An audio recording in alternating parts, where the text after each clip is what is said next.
and welcome to Down to Watch. This is the podcast that asks, are you down to watch? I'm Kahmeela. I am Dan. And this is where we are going to talk about movies, music, TV, and just general pop culture goodness. If you have not already, please follow us on Twitter at DTW Podcast or like us on Facebook at Down to Watch Podcast. That way, you'll be one of the first to know when there's a new episode up. This is episode 34, and we're going to get into a Spike Lee joint. But first, this episode is sponsored by Horror Pack. Horror Pack is a horror movie subscription box. You can pick from 4 different plans, the most popular being $19.24 a month for 4, that's right, 4 horror, Blu-rays, or DVDs for 3 months. And those spectacular horror films are yours to keep. We have a very special code for our listeners, just for our listeners, and you'll get $3 off your first month. Ooh. Just go to horrorpack.com, sign up, and use the coupon code DownToWatchHP. That's DownToWatchHP. You get yourself a treat, and you let the guys at HorrorPack know that sponsoring us works. And we get to keep bringing you the podcast, so everybody wins. It's a win-win-win situation. It's a box of horror. Who wouldn't want that? Delivered to your doorstep monthly. Boom. The guys in corporate are going to love it. Give a little love back to your boss. Yes. And word on the street is our horror box is in the mail, coming sometime soon this month. And we have a lot of monsters on our walls. It's just a decoration. Did you notice that? Do we? Really? And Dan is referring to a lot of some, Buffy in this room. stuff. That's really not that many in this room in itself. It's okay to love it. Embrace it. We've got a Embrace vampire it. and If an it wasn't- empath demon. Yeah, exactly. Just on the nearest wall. On the nearest wall. And Daryl Dixon. That's it. I mean, He's not a monster. depending on which way you look at it. Although it is Boondock Saints. Were they monsters? Were they angels? Oh, I And don't know. Are angels a type of monster? Well, maybe we'll have to do that, and we'll have to do Boondock Saints for St. Patty's Day Because if you and dissect it. in that well, way. can we also do what's that one? It's like the one Keanu Reeves movie that you'll tolerate. Constantine? Yeah, Constantine. Yes. Those angels are kind of monsterish. Oh, yeah, absolutely. Yeah, and Sure. I'm not We gonna. can I'm get not going to go down this path anymore. I want to keep church and state separate. In any event, I think it's a great idea. If it wasn't for horror movies, because I wasn't a fan when we met, Right. I was like, why in the world? Why would anybody do that to themselves? It took 6-7 years for me to get my head around it. Yeah, I'd say 6.5. So if you're a couple out there, just starting out, just go on the horror ride. It's okay. It doesn't mean that they're going to kill you and hide your body and know all that. I thought that for the longest time. Married you anyway. I'm like, I'm you not living gonna on the mess up edge. that bad, right? Like, what could I possibly? Generally, I have a good heart. I believe I have a good heart. If I didn't believe that, I shouldn't get married. In any event, it's good when the wife is scared, or your husband, or however that dynamic works out with you. It's job security, 1. Truth. 2, when you go out of town, they really, really, really, truly miss you. Like a Like, lot. no joke. It's great to come back to that. And also you've got the, the trait of, the jump scares. I cover my face. I bury my face in your chest. Oh, yeah, or in your side. there's cuddling. We're definitely sitting on the same couch. This isn't going to be one of those things where you lay on your couch, I lay on my couch, and we both fall asleep. And go like, did you finish watching the movie? No, it's not one. It's horror movies are never like that. How did it end? Unless they're just really bad. Yeah, well, let's Like not talk It about Follows. them. So Like It Follows. Like you had one just ready to go. She Did. loves horror so much, she even loves the one she hates. Sometimes, yeah. So I know that by now everybody all over social media has been talking about Beyonce's new song / video / Super Bowl performance. I can't stop singing it in my head. Really? Yeah, You've heard it like twice. I saw Or the were you video. listening? Or were you listening to it at No. work today? Well, in my head, right? I was like, I'm gonna listen to "Can't Touch This Today." Like this was my life affirmation in the morning drive to work with Kahmeela. I just tell her. And I know why. I know why that happened because I think I was watching something and they were playing Super Freak Ah, by Rick James. I Yeah, think that's right. why That's that the got beat. that's Yeah, why right, that got right, caught right. in your head. that's it. There you go. But anyway, so like on Saturday, out of the middle of nowhere, I was just sitting there. Everybody, the world was sitting there at 4 o'clock on Saturday, minding all of their entire business. And then Beyonce, per, I guess, past fashion, the way she's kind of been known to do, is she just kind of dropped, hey, by the way, guys, I've got a brand new song and video. Boom. There you go, Right. bitches. Yeah, in case you Enjoy. forgot I was awesome, because it's been just a little bit since y'all been spinning around in your seats, waving your arms in the air, which I love as well. Yes. Beyonce's like, yeah, note to couples out there, go on the Beyonce ride. Seriously, yo. Like, that's, I mean, and I had no idea that it was like this until, like, that. For the longest time, I enjoyed Destiny's Child when they came out. I enjoyed Beyonce's a couple of her solo albums. But I think after B-Day, I stopped paying attention to her because to me, it felt like she was releasing a new fucking album every month. And it was like, Well, she had a lot to pay off. When she started out, you know what I'm saying? When she first started out, she's like, damn, I got to make these albums. Actually, the first 3 are probably great. Well, actually, the first 2 are probably great. By the time you get into your 3rd album, I imagine it's like going to work. yeah. And then now you've got debts, and then you try to go do some stuff on your own, not really fully understanding the risk that the money was taking. And then one day you're very successful, and then you marry somebody who's also very successful, and now y'all's free. Right. You got an empire. Y'all's free. Now she's making albums just for herself. Just for and that. I love it. And this new stuff is Yes, it's amazing. favorite. And it took me, I think I was like probably 6 months to a year late on that Beyonce album that she mysteriously dropped on everybody with 7-Eleven and Partition and all those on there. So, and I haven't stopped. Once I discovered it, I haven't stopped listening to it since. And then this happens. And it was like, damn it, I had things to do today. Like, why? You just came out of nowhere. Now I need to go download this song. Right. I need to watch this video as several soon more as I get times. home. Like, it was the first thing you did. I've never seen technology flow. It's so quick. Because usually you don't know. When you get home, it's just like, it's like what I imagine a deer looks like after the headlights are gone. Truth, yeah. Yeah, that seems about right. The headlights have dimmed. The car's moved on. They have not hit the deer.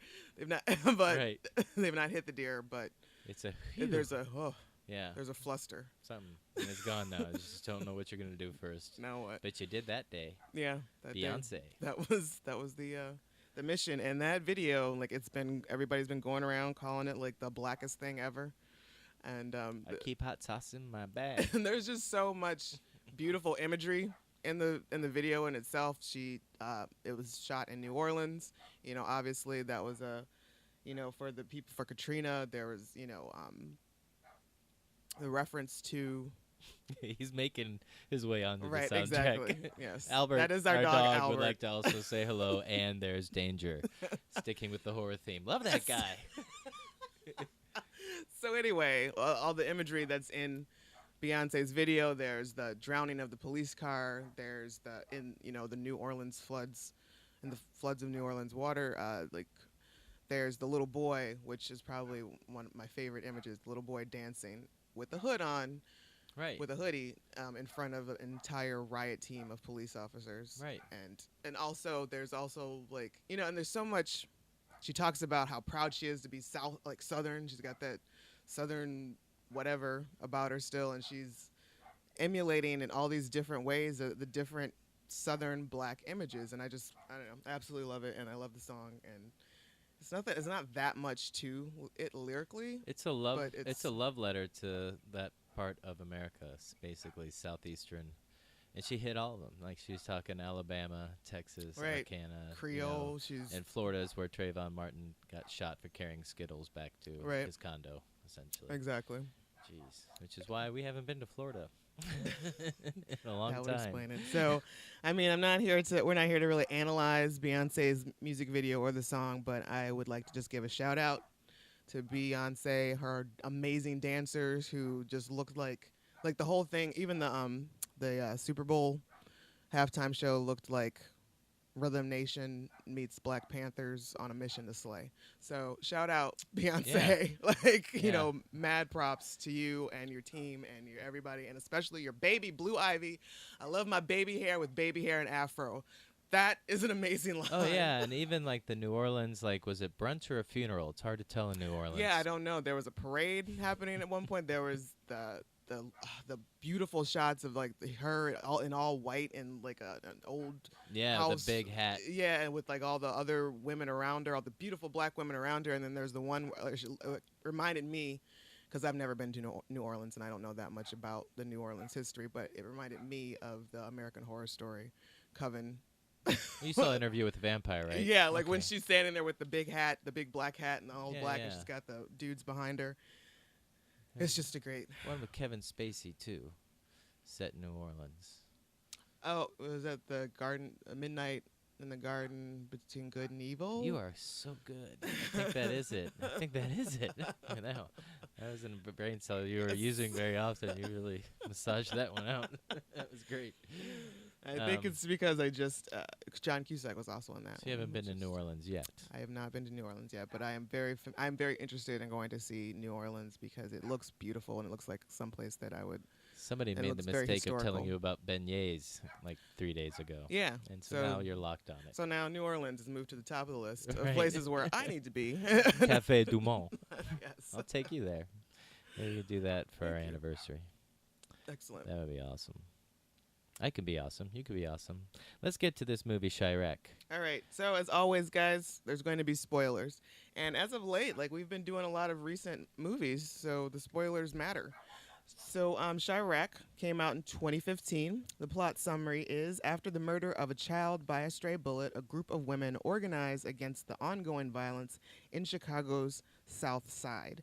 And this film is also it's a modern day adaptation of the ancient Greek play Lysistrata by Aristophanes. Aristophanes, thank you. My academic love. Set against the backdrop of gang violence in Chicago.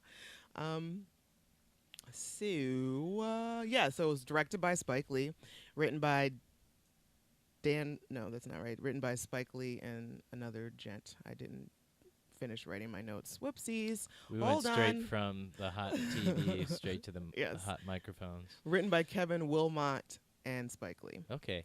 The writing, I have to say, I would love to read this script. Yeah. This is a script I would love to own. No, yeah, that would be a really good. It's it would a really real good work one. of art. Yeah, it'd be a really great one to read. Before we get too deep, instead of our history with the movie, because it's a brand new movie basically, Smart. our history with Spike Lee. Yeah. Do you have any Spike Lee joints that are your favorites? Oh, or yeah. I mean, I feel like if I were to meet Spike Lee, I would give him some advice, knowing that he wouldn't give a crap. I'd be like, dude, you need to check your crew. You might have to clip some of these people, make some room for some fresh ideas. Because if you're going to make a movie about a poem, never mind. We'll get into that later. Okay. But, you know, I saw, what's it called? I think I've seen almost everything he's made. Probably.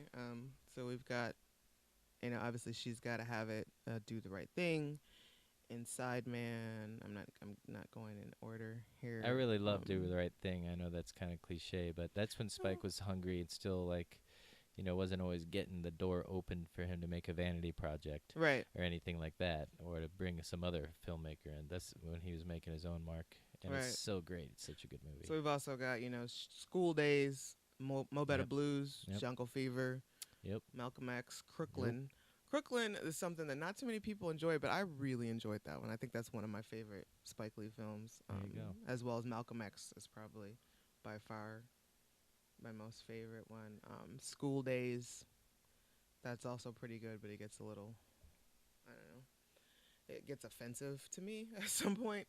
And then he stops, like he goes on a different path of doing things like Summer of Sam and Well, Spike made a decision. That is 25th his Hour. name. That was another one that I really enjoyed with Edward Norton Gotcha. and Inside Man. So I was going to say Spike made a decision to kind of, that's one of his hallmarks. You know, it's one of the hallmarks of his movies. There's going to be something there's going to be offensive to Right. somebody. exactly, Because that's how the world is, and that's how people talk, and that's his way of making it real. I think for the most ish. part he offends everybody. I think that's his goal. I think that might be a goal. Yeah, sure. Because at least He's I not can- like I- Howard Stern about it, although he came real close in Chi-Raq. well, also in 25th Hour there is a point there is like a solid 12-minute rant that Edward Norton has in the bathroom mirror to himself, and he is like listing off all sorts of every racial slur to everybody under the sun. Gotcha. So that one absolutely. So I was like check, check, check, check, check, everybody gone. Right. So As a way to establish his voice in a crowd of authors. yeah, and there's also a lot of there's certain things that you can always expect in a Spike Lee movie. That's one of them. Something like that. There's always going to be some sort of like long rant at some point. Somebody gets a ginormous monologue in the film. There's also the shot where where someone looks like they're floating. That's in every one of his films. Right. Where was that in this one? During the sex off, right before the sex off. Oh, that's just right. Like floating towards That's him. right. That's right. Thank you. Well Yes. done. Yeah. And there's a couple other things too that I'll point out when we get into this film. So our character actor breakdown. Nick Cannon plays Chi-Raq. You look so hurt. Well, Disappointed, like I came home late and drunk or something. That's the look you give me. Well, it's just Nick Cannon. I have a really hard time taking him seriously. Like all I really know him from is like being that goofy kid on Nickelodeon or whatever other show that he's got now called Wildin' Out or something. And it's just that goofy kid with that goofy smile. And I have a hard time taking him serious. Would you say his demographic is about 14 years old? Probably. Okay, we'll come back to that. It's Part of my definitely theory. I have a theory. definitely the under 30 crowd. Yeah. Absolutely, Nick Cannon is. But Chi-Raq he's one of the main stars of this, one of the main characters in this story. He is the leader, I guess, of the Sparta gang. Spartans. This is Sparta. Because he's Spike is like laying large milestones into Greek Okay. literature. Yes. So that hopefully the 14-year-olds that watch this movie will go back and Read the original play. or not just that. I mean, he nods to what's his name, Rex, who wrote Oedipus. Mm-hmm. One of the characters' name is Oedipus. Another one of the characters' names is something else Greek. I mean, they all have Desmona or Heramedes. okay. And so on and so forth. So and Helen, for that matter, Helen of Troy. Right. Okay. So it's a montage of classic Greek literature. yes. So we're in Chicago, present day, and there are two main gangs: the Trojans and the Spartans. And And Nick, the Cyclopses. no, No, so no, they're the Trojans. Cyclops is their his name. leader. Yes. Nick Cannon is Chi-Raq. He is the leader. Light bulbs. That's why he wears an eye patch. Got it. I thought the whole crew was named Cyclops for a minute. I got confused a lot. Yes. The whole thing rhymed. Okay. It was a good poem. So we let me get through these characters. So Chi-Raq, as I said several times before, is the leader of the Spartans, and he's also a rapper, I guess, or an aspiring rapper. And his girl, his main lady, is played by Tanya Parris, and her name is Lysistrata. Lysistrata. Lysistrata? Yes. Lysistrata. I was having a hard time understanding what Samuel Jackson was saying, believe it or not. Well, he was yelling. Right. So, like, there's no subtlety on the Lysistrata. Let me see. You're looking right at it. I'm just looking at what I wrote phonetically on my notes. Lysistrata. Even though I heard it being said That's several with a times. Y, but L-Y. Lysistrata. yeah, Lysistrata. So she is, and she is the one who initiates this boycott and the strike. Well, Wesley Snipes plays Cyclops, who is the leader of the Trojans, which I personally felt was a little bit old to be playing this role, but okay. Angela Bassett plays Miss Ellen. She, if you are familiar with Spike Lee's earlier films, you know there's always going to be like a mama figure in these films, and that was usually played by Miss Ruby Dee. Angela Bassett has now taken that role on. Oh. So, and we also have Samuel L. Jackson, who is basically the narrator of this film. You know, Spike Lee is also very big on narrators. Sometimes it's in the form of a DJ. Like everybody's listening to the same radio station in the neighborhood, and it's a DJ talking about what's going on. Sometimes it's a straight up, like, for real narrator. Right. Well, he's using an element from Greek literature. It's called the chorus, which would be the narrator. Okay. You know, they would be do the hand holding for the audience to help them connect the dots, which this narrator in Chi-Raq didn't exactly do a lot. A lot of times he was just there to break up scenes. Mm-hmm. But Shakespeare borrowed that, of course, from Greek literature when he was doing what was called the asides, and a lot of people think Shakespeare was great because instead of writing in rhyme, he wrote in pentameter, or what is it called? Iambic pentameter. What is that? That is what Shakespeare wrote in. Okay. That sounded very smart right now. In any event, and he did asides, so those were hallmarks of Shakespeare plays. So Okay. Spike definitely likes his theater. Okay, yeah, because Samuel L. Jackson's character's name was Dolomides. Wasn't Haramedes? No, Dolomides. Well, you get the Dolomides. benefit of actually seeing it on a screen. It's There you go. Dolomides. All right, keep And, going then. We also have John Cusack, who plays Father Mike Corridon, the local minister, which, okay. Jennifer Hudson plays Irene. She is the mother of the young child that gets killed. We also have a couple of other people that pop in some smaller roles, but Dave Chappelle plays Morris, who is an owner of a strip club, but he's only in there for a couple minutes. And we've got D.B. Sweeney and Harry Lennox, who you might know from The Blacklist or The Five Heartbeats. And yeah, so that's basically, it's a lot of people, a lot of cast, but those are the bigger folks that are involved. Could have sworn I saw Dolomite, but he's not listed. Dolomite? Which one was Dolomite? The one with the prolonged shit. Oh, that's the guy that was always in The Wire. That was in The That's Wire. right, and right. he also did that in The Wire. That's right. Thank you. You're welcome. Isaiah Willock. Is that his name? That seems right.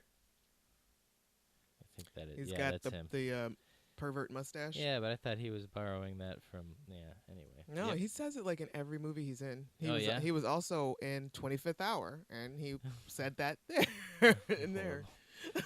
In any event. I don't know where it came from, where it originated Yeah. for him. But So, that's his thing. Yeah.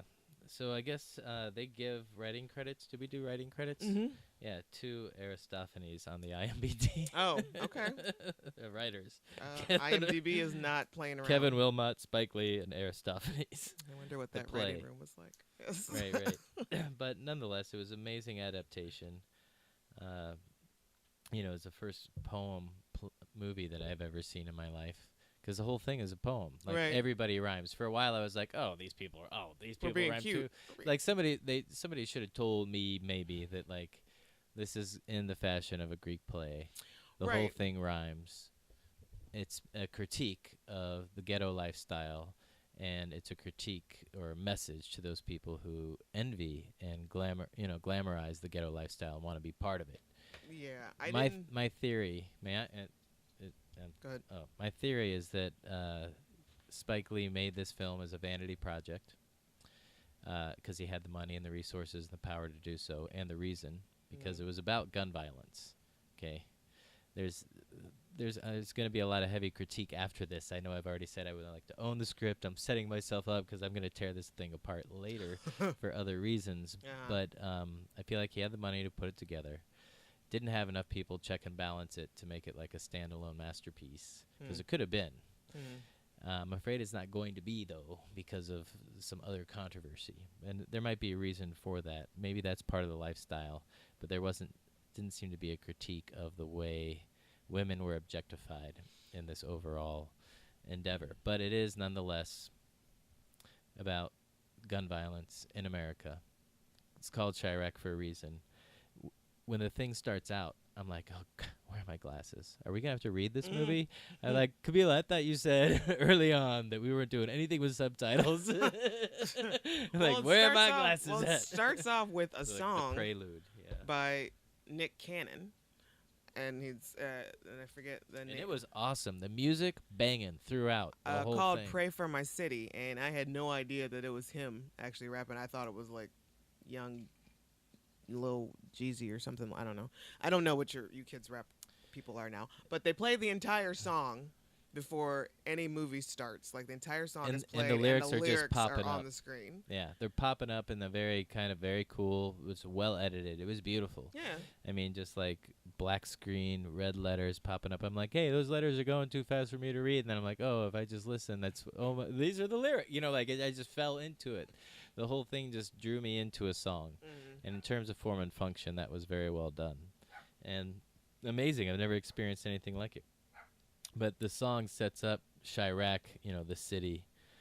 And I'm going into this, completely open-minded, thinking Chi-Raq could be a place on another planet for all I know. Chi-Raq could be a completely made-up place. I didn't know if we were going to go all Borat with this or not. But anyway, there's just lyrics in there about how he's released from jail. When he's released from jail, he's thanking God, and then, he's watching out for the gangs, death around every corner, definitely lots of prayer going on, a lot of faith. It's a love-hate relationship that Chi-Raq has with the city. And he reveals at the end of the song that he's talking about Chicago. He's like, I don't live in Chicago, I live in Chi-Raq. And he has another line in there that was just so powerful, it also just kind of set the tone, was that, babies die because of bad shots, basically. It's like babies are dying in the neighborhood because people don't know how to shoot. Right. And that was a great way to set up the rest of the movie. And then they start throwing up, then they announce, this is an emergency. This is an emergency. And that's up on the screen. And they start showing up all these statistics and stuff. You remember that? That's when we both started taking notes. As we both broke out the notebooks, like, oh, they're giving us information. We're writing stuff down. Mm-hmm. It's like 2001 to present. 2,349 American deaths in the Afghanistan war. 2003 to 2011, 4,424 American deaths in the Iraq war. In 2001 to 2015, 7,356. And then this is where he goes off script a little bit. 7,356 murders in Chicago. I don't know why he didn't just stick with the American deaths. I think he's trying to put it in perspective. Because it wasn't in a war. Well, yeah, there was no war, and then the fact that those are just American deaths. Like, you expect high numbers like that, counting Americans in war. Right. But you get to 7,000 in Chicago alone. Right. That's like... Right, and they put, when they're doing this, also great graphics. Whoever did the editing on this was, there's the graphics of the flag kind of watermarked on a silhouette of the country with the actual flag in the background with these stats. And then I didn't know if that was Chicago has a flag and it's those red stars or what that was. Yeah, right. So maybe Chicago has a flag. I don't know, but it was definitely used like Chi-Raq. Right. So if that is truly a thing, again, brilliant. In any event, they talked about, then it's kind of like, this is the prelude then segues. Like, I was very aware of every single segue, and I guess that was intentional because it was supposed to be felt, I think, like theater. And they talk about 400 kids died just this year from gunshot, gun violence. That's just the collateral damage. It's crazy. And then you get the cityscape of Chicago, and then I noticed this. I don't know if you noticed this or not either. They just stopped for a moment on Star's Donuts. I did not notice that. Donut shop. And then, boom, they start following this dude walking along the line. And he's walking into a concert line, and you hear everybody inside chanting Chi-Raq. And then this buffoon shows up. I would say it was like the typical kind of minstrel almost. Like I was offended by Samuel L. Jackson's presentation, and I started to think later by Samuel L. Jackson because if the target market is 14-year-old kids, then okay, fine, I understand why you have this cartoonish presentation of Samuel L. Jackson talking ignorant and loud and just kind of. And that was his role throughout. I don't know about it. I think he's playing a character here, and that was that narrator throughout. And it is kind of also the narrator in transitions, like either a jester, if you will, or a priest, or a wizard, or something like that. So those were characters. Like John Cusack's character was a priest, and he played a big role in transitioning from acts as well. And anyway, they after Samuel L. Jackson does his aside, of which I had no idea what the purpose was. Did you? As other than him being the chorus or the narrator, I mean, I don't have any real, like, I didn't find him helpful personally in the storytelling. But that's not. I don't know. Yeah, that's not to say that Spike didn't have a very specific purpose in mind for him. I feel like Spike goes into all of his movies very precise. Like he has everything has a meaning to him and what's going on. Not necessarily that they're all necessary, or that it translates to the audience, right? But I'm sure he had it in mind as like this is exactly what this stands for. And this is right, what right, this means. right. Yeah, sure. If you can't figure it out, then it's not my fault. Right, exactly. So they focus in on this nameless woman. She's very attractive. She's dancing and chanting, and stuff like that. And the concert starts, and everybody goes back to chanting after Samuel L's bit. Everyone goes back to chanting, Chi-Raq, Chi-Raq. Right? It's really a very dramatic kind of. I don't know if you ever did. You go to any hip hop concerts in the late 90s? Like not shows, not like people you heard on the radio. No, I think I went to probably a couple when I lived near Detroit. Okay, people were shouting North Side, South Side, West Side, East Side, or something to that effect. Their neighborhoods. I don't think I went to like very many. Well, it was very reminiscent of the few that I've been to anyway in that time period, and it was, people get up and they're going off about their crew and things like that, and going off on other people's crews, and you know what I mean? Yeah, I think that's probably why I never went to too many of them, because I didn't want to get involved in whatever cross. Right, and as though you could somehow understand Samuel L. Jackson without all the words popping up on the screen. During the concert, when they're singing, the words are popping up on the screen, but the words are popping up on the screen the way a text message appears on your phone onto the screen. And I was like, what's going on? There's a text message. Where are my glasses? And he's talking about the Spartans, and he's amping up the Spartans. He's establishing he is a Spartan. He is establishing that their color is purple. He is establishing that his enemies are the Trojans, led by Cyclops.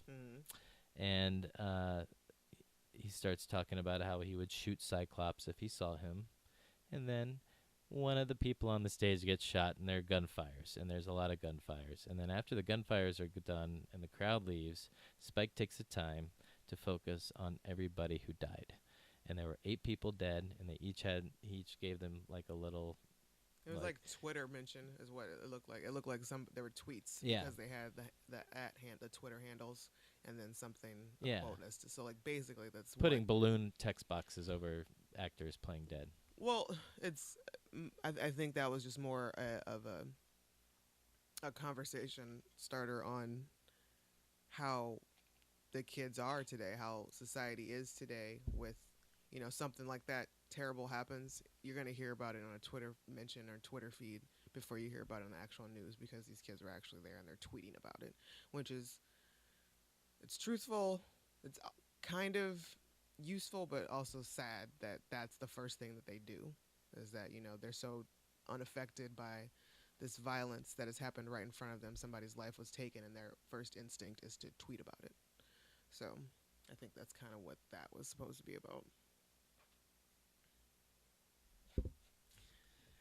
So that basically brings us into the world of Chi-Raq. We learn later that his name is Chi-Raq. Like the way the movie, you all have the benefit of hearing this great podcast and knowing that who the characters are if you haven't seen the movie yet. But otherwise, you don't know Chi-Raq as a place or a person, and I guess that's on purpose to blend the idea. Right, exactly. But they're in. This is funny too, because I did a lot of scratching out of my notes. I'm like, okay, now they're in their bedroom. Nope, their apartment. Nope. We don't know whose place this is. And again, they're rhyming the entire time, even off stage. The love interest is established. This rapper Chi-Raq and this woman who was dancing for his pleasure is now like basically getting herself ready to have sex with him. And Okay, so the rhyming aspect of it all, that kind of, and I know that there's a real name for it. There's got to be a real name for it, for what it is. it's just rhyming. just Shakespearean. Oh no, that's not. It was not Shakespearean, but I was just saying during the movie, I guess the whole movie rhymes, which is how Greek plays were. Okay, but so like you mentioned that it would have been helpful had you known going Yeah. into it that's what's going Right. that it was going to be like that. Right. But like, yeah, I feel the same way because Because as the audience, it starts with the song, and then you go to a concert, right, and now they're still rhyming. right, and it kind of took me out of it for a minute because then I'm not really paying attention to what the actual dialogue is. I'm just waiting to see if everybody is rhyming or if it was just like an isolated incident. The way it came off to me was like this guy just keeps his game going after the show, and she's trying to keep up, Playing along with him. Yeah, and like to me it was off-putting. Period. Because it was just Well, especially if it was that was the sense of it. Right. It's like, you pompous asshole. Right. How dare you? Right. But yeah, so there's as many great things as there are about this film. There are also a lot of off-putting, Yeah. insulting Yeah. things. Oh yeah. It's very current, extremely relevant and there's a point where, you said that it's gun control or gun violence is the main message here. But I don't know if that's the main message. well, you said that's how they sell it. You said, I mean, I think he thinks that's what this movie's about, and that's it. right, but they cover topics of gentrification, poverty, education, white kids glorifying thug life, drugs, racism, sexism. Like it's just like they cover the gamut of everything. Oh, yeah. Police violence. It's a lot to take. Right. But like one of I guess the first scene that actually really kind of got my attention was where Miss Helen and Lysistrata were in Miss Helen's house when she goes to go stay with her. Okay. And Miss Ellen starts dropping knowledge on her about, trying to figure out why she is the way she is, why she's wasting her time with Chi-Raq. And then we find out that Lysistrata is an orphan. Right. She doesn't have any family. And she she's just the hottest girl. He uses She's the very buffoon pretty. again. Yeah. No. This is what the buffoon plays. This is Samuel L. Jackson's role. So you're jumped into Act 2, which is cool. But Act 2 starts with Samuel L. Jackson tells us the story of Lysistrata. Yeah. And it's not about that she's an orphan. It's not about anything real. It's about how hot she is and what a great piece of ass she is. And like he uses much more vulgar terminology than that. Right. But that kind of the fact that she's an orphan kind of comes into play And later with more insults. Well, let's just. I just want to fill in the blank because we'll get to Miss Helen. Before Chi-Raq and Lysistrata can finish their romantic session, like Cyclops drives by the house, he lights the house on fire. They go running out. He comes out with an assault rifle, just out the bat. Somebody else's house. He pulls an assault rifle out of it. Yeah. And bed. right. And then when they get into Act 2 with Lysistrata the next day, she's going on a little walk and she comes across a dead little girl in the streets. And that's another huge plot arc to the story, which is why I had to go back and cover it. And there's this mother, she discovers it's her little girl was killed in the streets. The police won't let her cross the yellow line. They tell her she has to go down to the morgue to identify the body. And she's like, that's my daughter right there. Right. And they won't even let her nearby. This is when they introduce John Cusack's character, the priest, who just, looks anguished. And this mother, points at this, Lysistrata is finally named, and curses her. She's like, watch out for yours. I hope, you catch some of this yourself kind of thing. And, Helen, 6328 is where Helen lives. Miss Helen, by the way. she takes in Lysistrata even after all this other business, and she gives him a hard time. She's like, "Where's your boyfriend, Machine Gun Kelly?" Yeah. you know. And you could see it's difficult for Lysistrata to stay there. Like first she tries to bail because she's trying to do avoidance, Right. right? And then she stays, and that's when she reveals she's an orphan, and now we're all caught up. Although Miss Helen, played by Angela Bassett, makes mention that she's from Cabrini Green, which in the urban development world is like a nightmare of public housing. Like it's like, don't do that. That was a bad idea. But it was also a difficult thing to undo, and it's about concentrated poverty. Like it was the design to, of all these federal programs, if you follow them, then you end up putting all the poor people in the same place. Because you can't put money into rich neighborhoods. You have to put money into poor neighborhoods. Right. So that's the money you use to create affordable housing. Right. So it becomes a cycle that's difficult to break. That's what creates ghettos, among many other things. Once you create concentrations of poverty, they're easy to exploit from there. Right. Be it if you're a gun maker, manufacturer, or you're selling greased butts on a pole, or you're selling malt liquor or cigarettes or fine cognac. Yep. It's the whole range. So the dialogue was very forced because, and this is why I think it was maybe a vanity project, because a lot of the dialogue was really forced, So all of a sudden, Lysistrata, who we don't know really anything else about, is having this very intelligent conversation with Miss Helen. There just wasn't an establishment for that, and not that there had to be, but it just, with everything else that we had seen about this character before that, it just seemed out of place. But nonetheless, they have a very intelligent debate about gun violence in America. They compare that to Iraq and how we send soldiers over there, but we also send over supplies. And then after the war is over, we teach, self-sufficiency, how to govern themselves. They're like, where the hell's all that for us here in Chicago, South Side? When Sandy Hook had its incidents with the white kids, so they did the comparison of like Black America and how Black America is treated. So it's also very much focused on the Black American experience. Right. So we find out Machine Gun Kelly's real name is Chi-Raq. Actually, his real name is Demetrius. His government name, because Spike Lee's real name may not be Spike. What is his real name? His government name? Nah. Demetrius. Demetrius Dupree. Demetrius Dupree. His father? All Shaz told me is that he died in prison.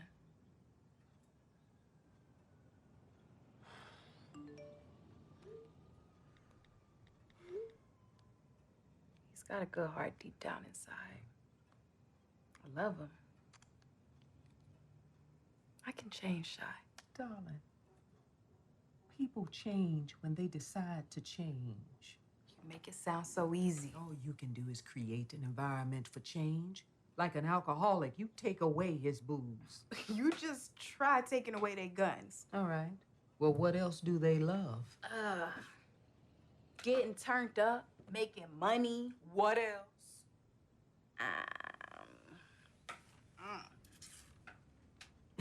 Yeah, well. Pick up your phone. Google. So, how do you create an environment to change gun-toting gangsters? A sex strike, of course. This is where they give props to the real woman in Liberia who actually did this. The Lema Gabwawi. We wanna fill in the blanks there? Or? I didn't take notes on her. Okay. But basically, I don't know if that was that a real person? That's a real person. That really happened. It's a real person. Okay, so... And so Lysistrata looks it up on Google. Miss Helen basically is like, Google, and then they cut away, and because nobody wanted to butcher her name the way I probably just did, they show her Google Lema Gabwawi, Gbowee, if you all want to look it up. Her first name is Leymah. Gbowee is the last name. and she's from Liberia, and she did this with warring tribes. It's very different than the way this movie went with it. But she did say, if you have any means to stop war, then do it. That was her justification. Lysistrata then repeats this phrase, and then we go into Act 3. And that's when her mom is, the mother who is yet to be named, is scrubbing her baby's blood off the street. Which is extremely sad, and that was probably one of the more striking images that I saw in the film that really kind of struck at my heartstrings. Like, it was just extremely sad. Like, poor Jennifer Hudson, she really didn't get a chance to do too much real acting. And I don't know, I don't want to say real acting, but she, and understandably so, but she cried every time she was on screen. She was crying. And damn it, I guess, that woman can, do the stage cry, because those are real tears. That was not fucking, like, we're looking at snot and everything. But, yeah, it was just a really heartbreaking scene to watch her just sit there sobbing and trying to scrub her baby's blood out of the concrete, and then at some point just kind of give up and just splashing around mop water. So, yeah, so she has decided that the one thing that these gangsters, their men, care about more than their guns and their war is sex. And that's, if you withhold that, then they'll stop acting fools. Right, you want to round up the troops? You want to describe that a little bit? Well, I thought that was also another point something else I'd like to point out is the costume design as well as the set decor. It was the set design. It was great in the fact that you knew from the set as well as from the costume design that you were dealing with Spartans in all purple. Like, even their homes were like laced in purple and whatnot, as versus the Trojans with, like, they are dressed in orange, or their houses are decorated in orange. And it was kind of similar to me to School Days, because when you had the separation of the light skin versus the dark skin students, like, it was very apparent, like, in everything that they were wearing and what their homes looked like and everything. So, Lysistrata. She tries to organize a meeting with her gals, and nobody shows up. And she's like, damn. So she goes to go find her gals. She grabs them at the corner mart because little man wanted his Captain Crunch. And that's another thing that drives me crazy, is people who give their children adult characteristics and adult responsibilities too soon. Like, he's out, like, this is something I saw when I was a teacher a lot that drove me crazy. I'm like, that kid thinks he's the little man, like, for real, of the house kind of thing. Right. And in any event, he had to get his Captain Crunch. And then after she gets all her gals together, they go to the enemy's girl's house, the Cyclops. And there's resistance to the plan. She hatches the plan. She's like, come on now, in sisterhood, let's all go on a sex strike. And they're like, resistant. And then they bring up the little girl that died after showing us this emotional scene. They were swayed. And then they had this whole thing about the vow. Man, you really think something like that could bring peace? Y'all know the power we have over them withholding just a day. A week. You're right. Ooh. Imagine a month. A year. Oh, they gonna bring the peace. Suppose that the men just dump us. If we all hold out, who can they go to? The thoughts. Them hoes over there. Well, we will enlist them too. If we want our men alive, we want our babies to thrive, we gonna have to organize. Repeat after me. I will deny all rights of access or entrance. I will deny all rights of access or entrance From every husband, lover, or male acquaintance. from every husband, lover, or male acquaintance Who comes to my direction in erection. who comes in my direction in erection. But there's one line in the this chant and this vow and this oath where it's like the describing don't allow the right. They allude to the fact that they're Their men. rights to access or rights to entry. Yes, they allude to the fact that their men have a right to have sex with them, which that's not really the case. Should be a privilege. Yes, right? it's not really it's not really the case. that's not what it is. So there's some bothersome misogyny and straight up do your duty, give up the booty, like things like that are extremely thrown around a lot. disrespectful things to women in this movie. So that is where that's where I start to get like is this movie about peace and gun violence, or is this movie about women are supposed to have sex with their men? That's their obligation and purpose on the planet. Right. Because that was definitely the other message of this movie. Like there might have been all those other things as well, but this was also part of the. Well, yeah, those other things were mostly concentrated, and I feel like in one of them was a Cusack sermon at Patty's funeral. That was like everything that he touched on. Right.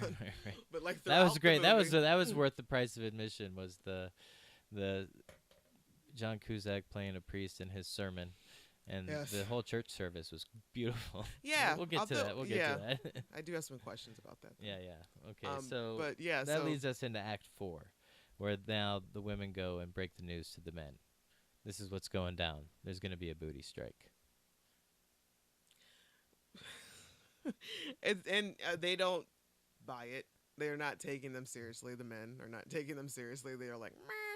You'll cave first, and it's not that important to me. And then they feel like, and then there's the threat of, well, I'll just go get it somewhere else if you're not going to give it to me. And they said it in like a little childish rhyme. They're like, well, you know the rhyme. Yeah, and I don't if you know cut where me that off, came from. and I couldn't even repeat it to you because like the whole time I was like, what? Like I didn't even understand it. Plus, I think it kind of loses something when your whole entire script is in rhyme. And then you bring in and a then you're rhyme. gonna say, I gotta. I mean, that's where I'm like, that's like check your crew. You gotta clip a couple people. They let you go too far. Completely. So they have managed to get not just the women who have men in the gangs, but also the hooers, that the professionals, the strippers, right?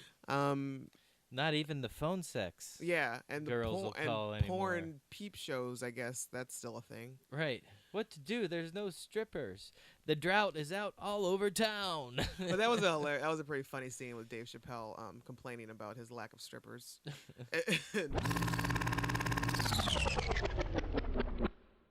All right, peep this. I got 30 girls stripping for me. Another 5 on loan, and not one of them is answering their damn phone. This is whack. Yeah, I mean, at this time of the night, the champagne room would be full of life. Young boys putting dollar bills in the drawers of all my pretty thrills. Cyclops, we have been struck by a plague that will put that biblical pestilence to shame. And this famine only affects the lower regions where all you young Trojans do most of your thinking. I mean, this is the male side of the aisle. If you can't squeeze it, you at least wanna, tease it. Oh, but these hoes have literally shut down the penis power grid. So my question to y'all is what you mother done did, huh? The situation's out of control because I'm in front of an empty stripper pole. And then they do this kind of like, cityscape montage where there's some graffiti that says keep loving each other. Always great though. Always great in Spike Lee films when he uses the city as a character. Yeah, he did that very well. Very well. Yep. And then that brings us to church. Now we can talk about the church service. So at first, there are these worship and praise dancers, all in white, and you've got obviously this is a Baptist church, and you've got the full choir and the full band, and they're performing. And like a symphony band, a rock band, yeah, all the bands. Yes, we got bass, we got upright bass, we've got electric bass, we've got cello, we've got piano, we've got sopranos, and so I saw a bagpipe in there. so and then the dancers, the African dancers. Yeah, were awesome. the worship and praise dancers. Yes. And They're all in white, and it They seems had some like African etchings, like everybody had. That's what that was about. yeah, but they generally call them worship and praise dancers in I feel you. churches. Sue, not to say they're not African or that they didn't have. There's no African influence in them. I'm saying the dance style was African. That's worship and praise. Okay. So. There was some But my references. question is, like, it looks like a normal church service, like a normal Sunday church service. Right. Then you start to figure out, oh, this is that little girl Patty's Well, funeral. yeah, because all the what I would call the African dancers, like stop on the coffin, and they don't show the coffin at all before that. It's no, just they, like they, booyah, you do reveal show the it, coffin. but it's like full on white. But I yeah. didn't realize that was a coffin at the Yeah. time until they all included it in their dance. But and that's also not even like the dance is so happy and uplifting and joyful, as well as the song that's being sung. Like it's they're talking. It's literally praise Him, glory be to God, and it's not.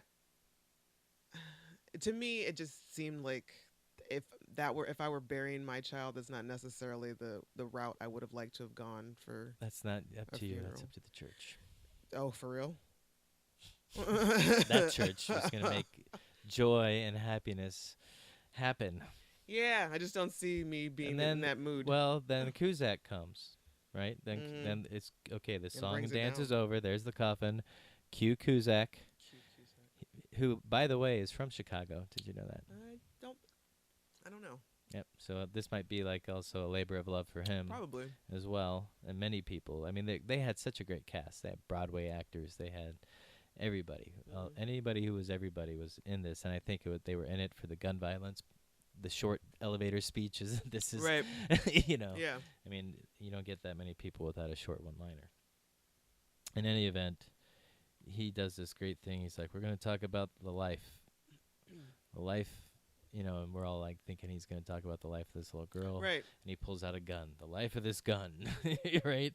And he talks about the underground economy because banks don't lend to poor people. They can prey upon us. He finally would get this little girl's name is Patty that died in the movie. And then he talks about, he just goes off on this great rant. There's some, my favorite, we can do a highlight reel. Nah. Do you want to talk about some of your favorite things he said, and I can talk about some of my favorite things he said, or yeah, I just kind of generalized some of the things that you probably have more specific. oh yeah, he's like the politicians, are in the pocket of the NRA and they're complicit and co-conspirators.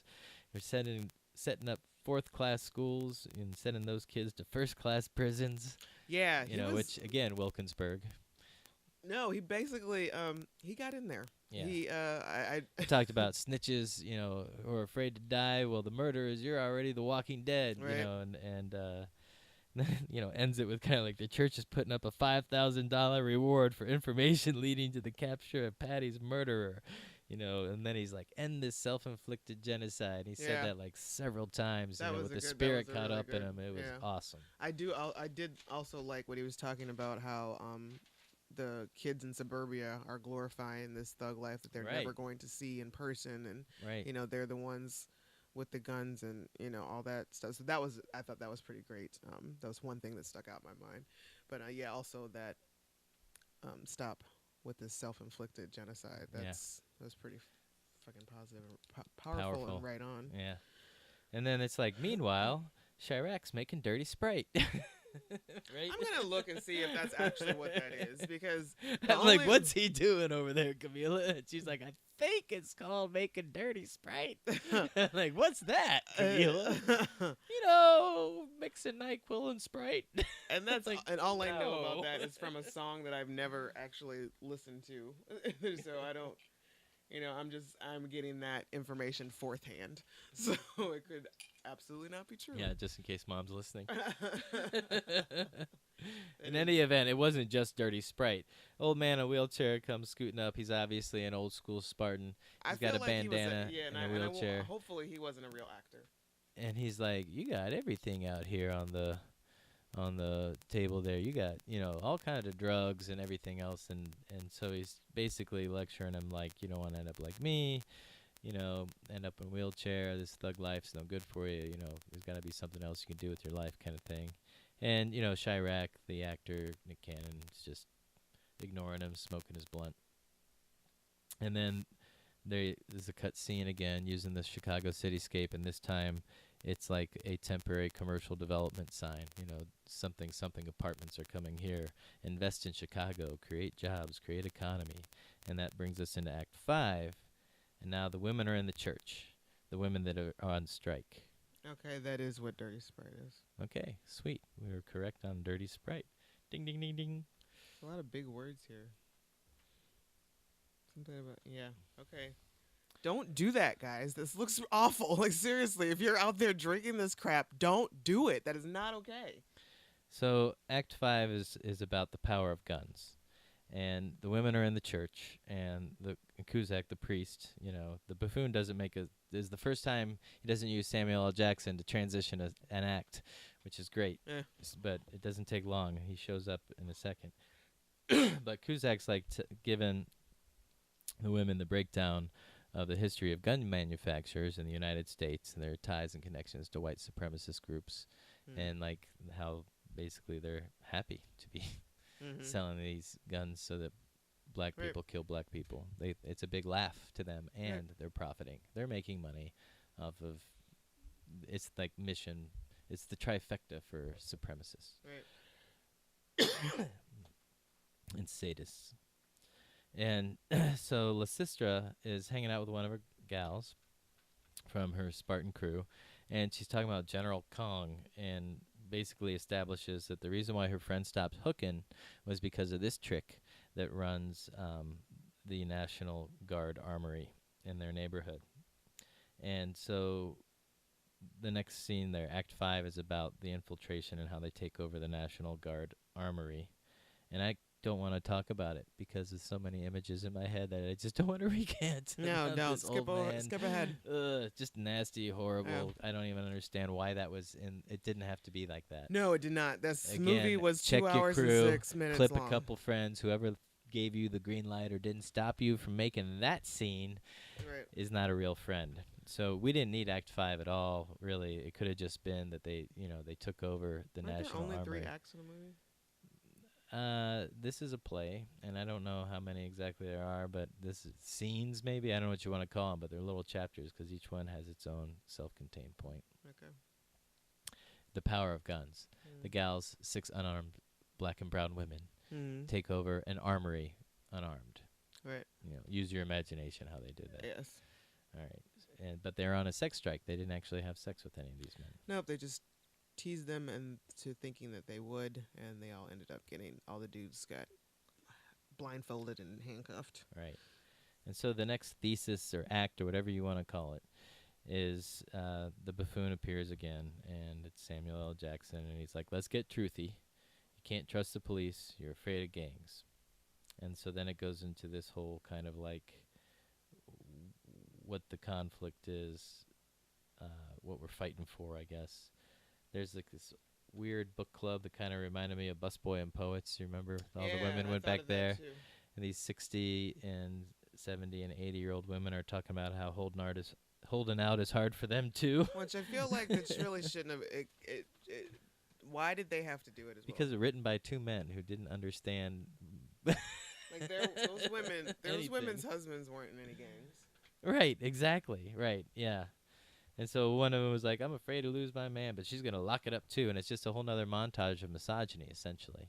Yeah. Like, that's what Act 5 and Act 6, I mean, power of guns, but I guess the idea is that sex or female sexual offerings are more powerful than guns is what one was about. I guess that's what this whole thing's about. Maybe it's not, I don't know, but... The misogyny lies in the name calling of the bitches and the hoes and the do this and you're going to do what you're supposed to be doing. And maybe he's calling out that happens in the community, but it doesn't seem like that was part of the lesson. You know what I mean? Like in the end, they all sign a peace treaty. In the end, there's no closure on the misogyny. There's no, sorry for calling you out your name. Yeah, like, we need to respect our women. That was never brought up. Right. No, that's absolutely true. And yeah, so that was a big problem for me because it kind of went off the rails at some point. It just kind of like it. No peace, no. Yeah. Peace. And thing. It also there was. I don't know. They established that in the movie. That's not me being clever. Right. There's also a point where I wasn't sure if it like there were some points where it was like it would be really serious, and then he'd try to turn it into have some comedic relief, like the way Wesley Snipes played his character. Yeah, that was funny. Yeah, but it almost felt out of place. Like it was like when I saw things like that, or This is when the movie got off its rails. It all of a sudden became a slapstick. yeah, Somewhere in there, it lost its hard integrity.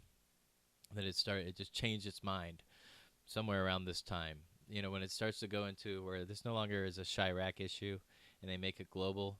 It's like they had to convince themselves, like, well, how in the world are you gonna make world peace? Like they took it all the way to make it world peace. Like they went too far.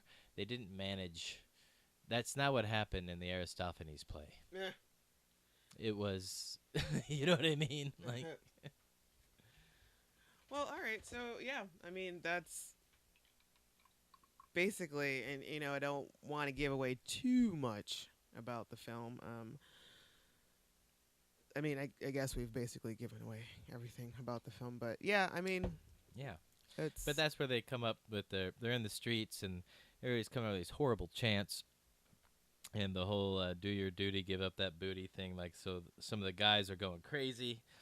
For whatever reason, Spike Lee thought they need a chastity vow that looks like a male fantasy with thick girls. It's like a hip-hop video in slow motion, the way they do this chastity vow. yeah. So they start to negotiate. They bring in the experts. This is where the Broadway actor comes in. What's his name? Lennox? Yeah, Harry Lennox. Yeah, he's a great actor. I can't believe he agreed to do this movie. Right. In any event, he's like the FBI or something. He comes in. He's like the negotiator. He's in a suit. He's a cop. He's like, I know how we're gonna fight this sex strike with Luther Vandross. They're like Operation Hot and Bothered. Yeah, that's where things really just lost it for me. Kind of unraveled for me at that point. Seriously, this movie was 2 hours and 6 minutes long. So We're about ready to walk out at this time, and there's like still like 3 more acts to go, or 2 more anyway. There's like this little crazy thing about how people profit off the death of urban youth. Some insurance salesman comes by Miss Helen's house trying to sell her a life insurance policy on her nephew. Back at the armory, there's this montage of Black Lives Matter. They talk about Trayvon Martin and other kids that were killed by police. And he's just, throwing in this part about the killing of unarmed black kids. The occupiers talk about it to the negotiator. And then there's this weird little thing where, like, Chi-Raq cheats. Like, Chi-Raq's the only person that has sex during this whole strike. Right. I don't understand where this woman came from. There was no explanation. She had a tattoo on her back called Candy. It just seemed like Spike Lee made this rated R movie for 14-year-old boys, and this was the unspoken promissory breast shot, because this was the only scene in which there was breast as well. And also it's like Chi-Raq gets to cheat. It's just kind of like, you know what I mean? It's like he cheats without consequence, right? Like all this kind of stuff about what, so kind of to a certain extent, if your audience is 14-year-old boys and you're not correcting this message, you're doing a huge damage and disservice. So it's like, yeah, man, you made a perfect movie for 14-year-old boys to get off of the gang life and the ghetto life, but you made them into misogynistic, rapist, entitled pricks. The church does this little, like, march from the church across the bridge. Everybody's holding a picture of a kid that got killed by a cop or other guns. And then, the buffoon's back and things are coming to a head. And the way that they finish this disastrous sex strike with is Operation Hot and Bothered. They deploy that. They're singing and dancing. Lo and behold, the girls get earplugs. It's the only way they could stop the power of the music, which is also just ridiculous with the whole make-out music myth to the 14-year-old boys again. And then it really gets slapsticky, like a soldier has to be taken out because he's got booty on the brain, so they roll him out on a stretcher. It's just ridiculous. Yeah. It's been 3 months, they established, and so Operation Hot and Bother didn't work. So everybody's going crazy. They establish all the men go nuts because they can't have sex. So they bring out the big brass bed and have a showdown sex off. Yeah. And Which I was done at I that don't point. understand how that worked. Yeah, you left. So let me just hit the highlights on that one. It was televised and in a sports arena. Oh my god. What kind of sense does this make? The mayor makes some horribly racist, disgusting comment, and then looks at the guys like, it's okay, my wife's biracial. So after they're done having sex, the lights come on, and it was just a big trick. The Trojan gang was there, I guess, in the dark, waiting for them to finish with their guns so they could turn their guns into the bed. And then they brokered peace, quit the game. There was a brief point in time when Chi-Raq wasn't sure if he wanted to quit the game. He's like, I could just nail this woman and we could keep shooting each other, I guess was the logic.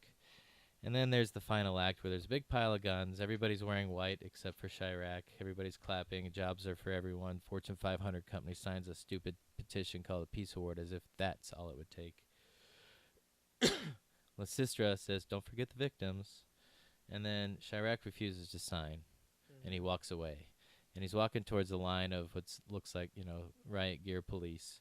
And out from behind him are mothers of other victims of gun violence, children of gun violence, and they all have a picture of their kid. And they come up from behind the police, which again is why I think this thing was about gun violence and kids.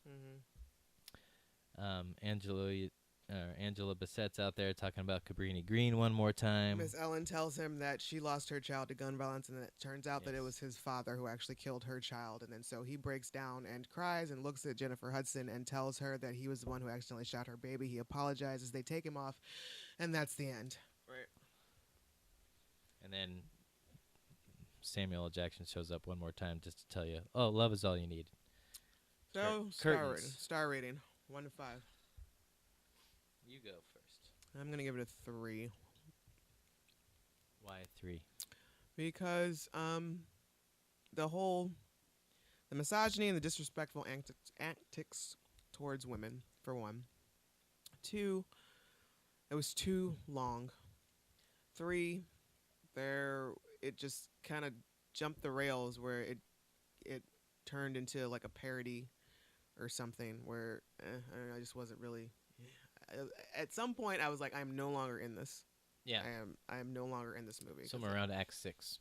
Yeah, I was just. Yeah, I was mentally done with it, and I was just kind of waiting for it to go. So yeah, like for what he did well, he did very well, and I don't want to sit here and say like, oh, Spike Lee did X, Y, and Z wrong, but there are just things that I didn't agree with. There are things that didn't appeal to me. And I don't think that I was the target market. Yeah, and the editing was great. The costume and set design great. It was visually pleasing experience to a certain extent, except way too much fucking ass in my face all the time. It's like, really get over it, man. Anyway,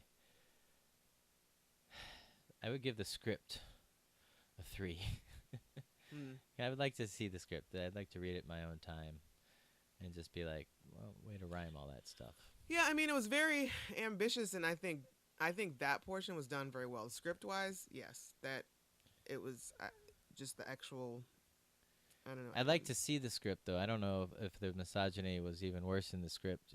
I mean, I give it basically like a 1 or a 0. It's a non-factor to me. I'll never watch this again. I would not recommend anybody watch this. I'm sorry.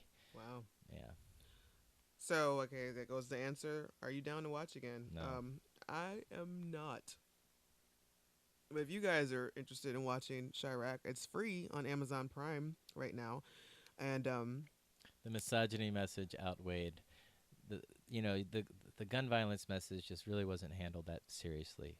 Right. I lost somebody to gun violence, and I know people who lost, but it just seemed disrespectful. Yeah, it did seem a lot like a mockery. So yeah, this is free on Amazon Prime, and this is the first original film to be released by Amazon Studios. So that's editing, people. There's a lot could have been cut. It's also on demand. So could have been a masterpiece. And we can talk about the Bechdel test. The Bechdel test is a type of litmus test to assess the presence of women in movies. It originated from Alison Bechdel's comic Dykes to Watch Out For in 1985. The rules of the test are as follows. 1, it has to have at least 2 named women in it. Correct? This movie has that. Yes. 2, they talk to each other. Yes, this Yes. happens. 3, about something besides a man. Yes. I feel like you're rushing this. We're in an hour and 20 minutes right now. Yes, this does happen. So at the very least, the scene between Miss Helen and Lysistra, when they first talk. Lysistrata. Tanya Parris. So that first scene with them, they start do talk about Chi-Raq, but she talks more about. She talks other about things. who are you? You know, you got Yeah. a lot of books in here. Where's your flat TV screen? Right. If you want to hide something from a Negro, put it in a book. Said Said Malcolm Malcolm X. Said Miss Helen. So yeah, so that's it. That is Chi-Raq. It's so weird. It passes the Bechdel test, but it's such a grossly misogynistic film. It's because I think it was actually 2 films in one. It was 2 hours long. It really was. It didn't have to be that long. There's No. so much that less would have been so much more. Mm-hmm.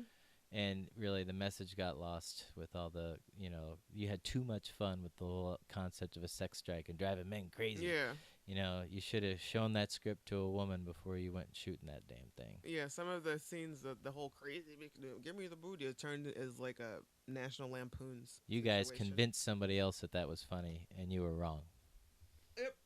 So, please subscribe, follow, and like us. We are on Twitter at DTW Podcast, on Facebook, Down to Watch Podcast, and SoundCloud and iTunes under Rugged Angel Productions. Now, Rugged Angel is one word, and you will also get 3 other fantabulous podcasts in that feed. So subscribe, rate, and review, because that's how we know that we're doing what we're doing right or what we're doing wrong. And we like feedback. So until next time, I'm Kahmeela. You are Kahmeela. And that was Dan. And we'll talk to you guys later.